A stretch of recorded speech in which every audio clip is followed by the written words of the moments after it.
नमस्कार दोस्तों, books education YouTube channel में आपका स्वागत है। आज के इस वीडियो में चर्चा करेंगे हम कक्षा 11वीं हिंदी की पुस्तक अभिव्यक्ति और माध्यम का पाठ स्ववृत्त लेखन और रोजगार संबंधी आवेदन पत्र, इसके प्रश्नोत्तर।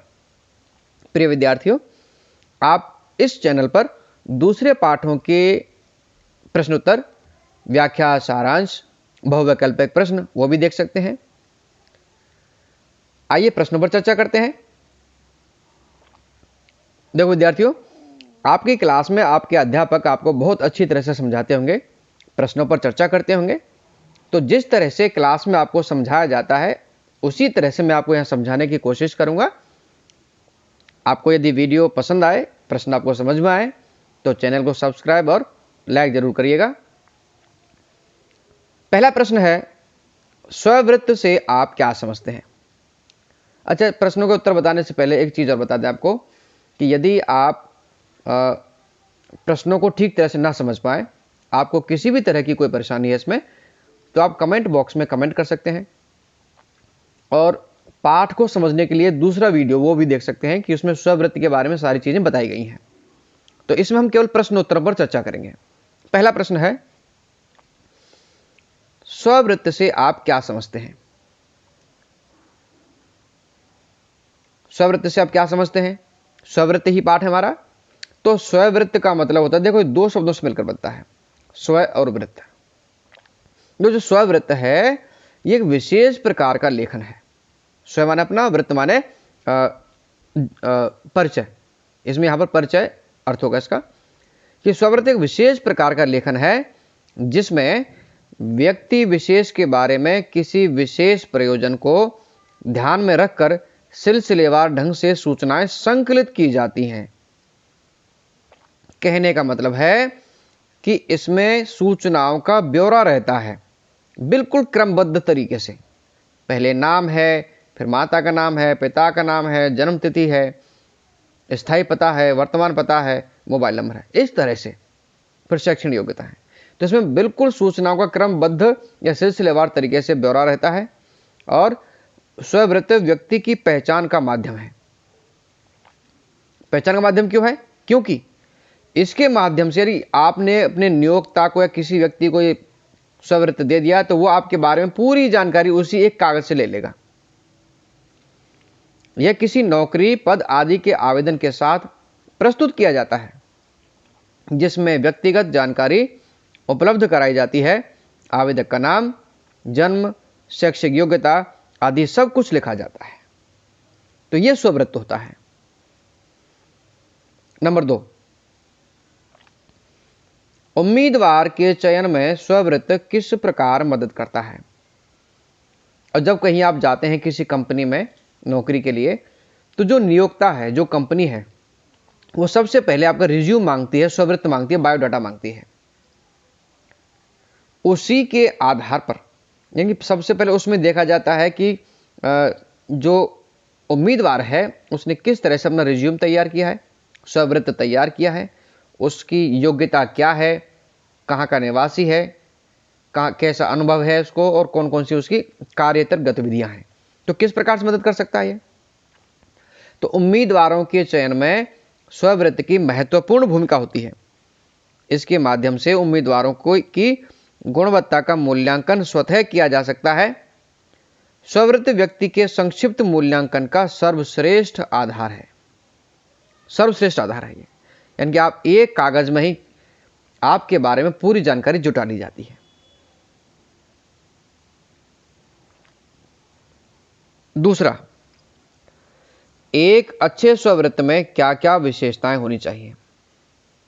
अब बात आती है कि आपने स्ववृत्त लिखा है, लेकिन स्ववृत्त किस तरह का होना चाहिए, उसमें क्या क्या खूबियां होनी चाहिए, क्या क्या उसमें विशेषताएं होनी चाहिए? तो एक अच्छे स्ववृत्त में निम्नलिखित विशेषताएं होनी चाहिए। क्या? स्ववृत्त में ईमानदारी होनी चाहिए, शुद्ध वर्तनी होनी चाहिए। अब ईमानदारी का क्या मतलब है कि उसमें कुछ भी झूठा नहीं होना चाहिए, पूरी ईमानदारी के साथ लिखा गया हो। उसमें ऐसा ना हो कि कहीं जो योग्यता आपने हासिल नहीं कर रखी वो आपने उसमें दिखा रखी है, या आपका अपना नाम गलत दिखा रखा है, या अपने माता पिता या किसी जो पता है वो अपने उसमें झूठा दिया हुआ है। ऐसा नहीं होना चाहिए। शुद्ध वर्तनी होनी चाहिए, उसमें स्पेलिंग वर्तनी की शुद्धियां अशुद्धियां नहीं होनी चाहिए, शुद्धियां होनी चाहिए। सारे शब्द बिल्कुल शुद्ध तरीके से लिखे जाएं।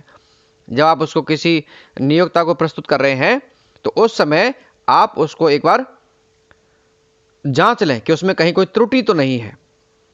भाषा सरल और स्पष्ट होनी चाहिए, ऐसी भाषा होनी चाहिए जिसको नियोक्ता समझता हो, उसमें आसान शब्दों का प्रयोग हो। ऐसा ना हो कि आपने उसमें कुछ और चीजें लिख दी हैं, जैसे मान के चलो अपना अनुभव बताते समय या अपने कार्यतर गतिविधियां बताते समय आपने अप्रचलित शब्दों का प्रयोग किया हो। बातों को बढ़ा चढ़ाकर नहीं बताया जाता, उसमें किसी प्रकार के झूठे दावे नहीं होने चाहिए। जितना है उतना ही बताओ।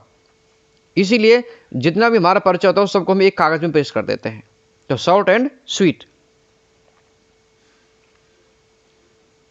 नंबर 5, अपनी खूबियों और अच्छाइयों को स्पष्टता के साथ रखना चाहिए।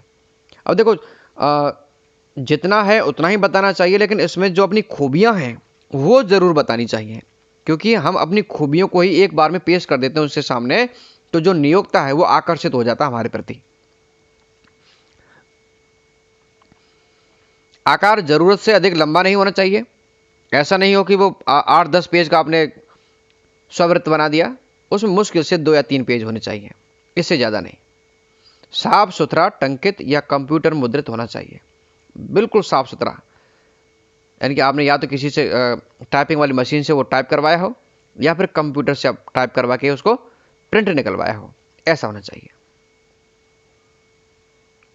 नंबर 4 प्रश्न, स्ववृत्त में कौन से बिंदुओं का होना अनिवार्य है और उनकी प्रस्तुति का क्या प्रभाव पड़ता है। अब इसमें कि ऐसे कौन कौन से बिंदु हैं जिनके आधार पर स्ववृत्त तैयार होता है या स्ववृत्त में उनका होना बिल्कुल बहुत जरूरी है, उनके बिना हो ही नहीं सकता, और उनकी प्रस्तुति का क्या प्रभाव पड़ता है। तो स्ववृत्त में निम्नलिखित बिंदुओं का होना अनिवार्य है। पहला है व्यक्ति परिचय, दूसरा शैक्षणिक योग्यता, अनुभव, प्रशिक्षण, उपलब्धियां और कार्यतर गतिविधियां। ये सारे बिंदु उसमें होने चाहिए।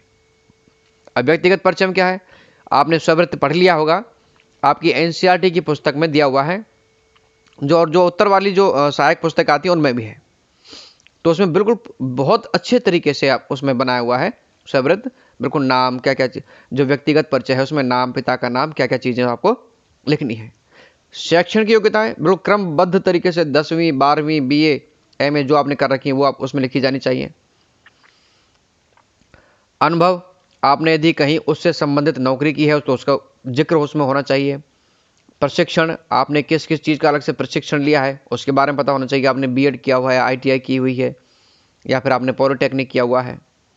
उपलब्धियां, कि आपने अपने विद्यालय जीवन में या कॉलेज जीवन में या वैसे अन्य जब का सामाजिक जीवन है उसमें आपने यदि कोई पुरस्कार प्राप्त किया है, कोई स्थान प्राप्त किया है या आपने कोई और अन्य प्रमाण पत्र हासिल किया है उसके बारे में बताना है। कार्यतर गतिविधियां, यानी कि आप जो कार्य करते हैं उसके अलावा और कौन कौन सी गतिविधियां हैं और अभिरुचियां हैं आपकी। जैसे आप खेल खेलना पसंद करते हैं, आप हॉकी खेलते हैं या क्रिकेट में आपका ध्यान है या फिर भ्रमण में आपका ध्यान है, उसमें आपकी रुचि है, तो ये सारी चीज़ें नियोक्ता को प्रभावित करती हैं।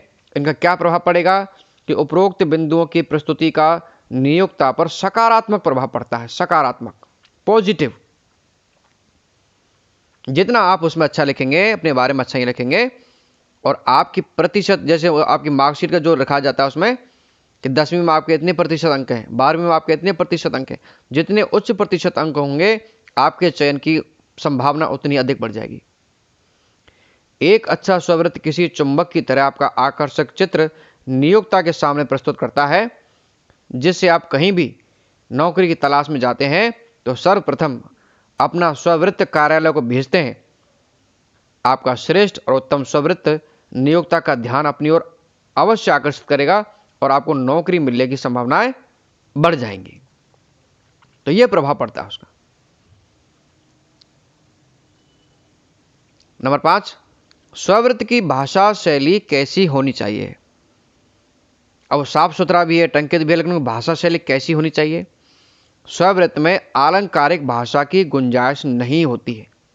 आलंकारिक भाषा का मतलब है कि उसमें ऐसे शब्दों को सजा धजा कर रखा जाए जैसे संस्कृत के शब्द हो गए।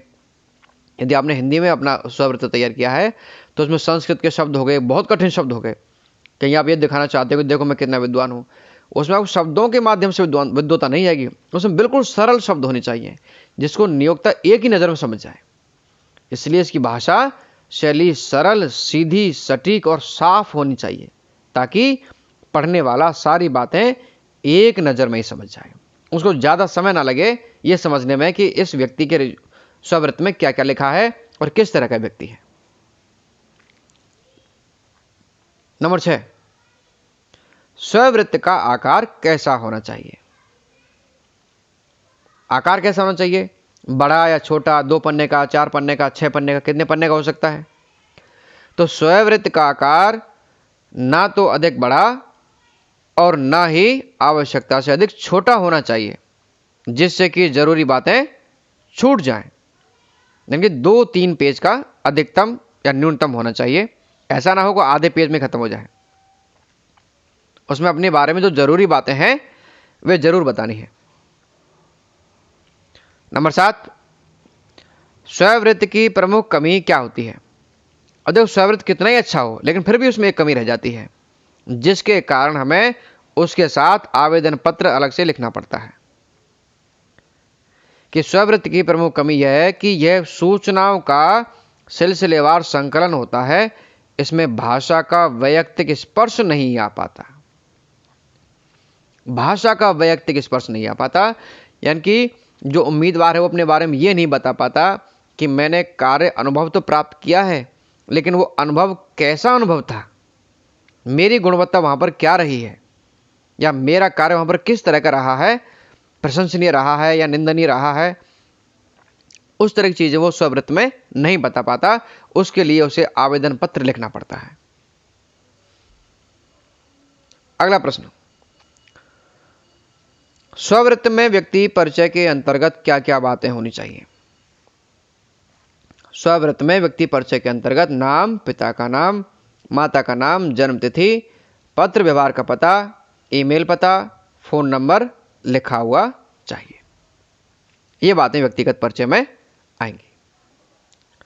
प्रश्न नंबर 9, स्ववृत्त के कितने पक्ष होते हैं और कैसे? स्ववृत्त में 2 पक्ष होते हैं। एक नियोक्ता, जो कर्मचारी है या जो उम्मीदवार है वो जो रिज्यूम अपना स्ववृत्त देने जा रहा है, एक कंपनी जिस कंपनी में वो नौकरी के लिए जा रहा है, यानी कि एक उम्मीदवार और दूसरा नियोक्ता। तो स्ववृत्त के 2 पक्ष होते हैं। पहले पक्ष में वह व्यक्ति है जिसको केंद्र में रखकर सूचनाएं संकलित की गई होती हैं। दूसरा पक्ष उस व्यक्ति या संस्था का है जिसके लिए या जिसके प्रयोजन को ध्यान में रखकर सूचनाएं जुटाई जाती हैं। अतः पहला पक्ष है उम्मीदवार और दूसरा पक्ष है नियोक्ता। तो ये 9 प्रश्न है। विद्यार्थियों, आप अपने साथियों के साथ इन प्रश्नों को जरूर शेयर कीजिएगा जिससे कि वो भी इसका लाभ उठा पाएं। धन्यवाद।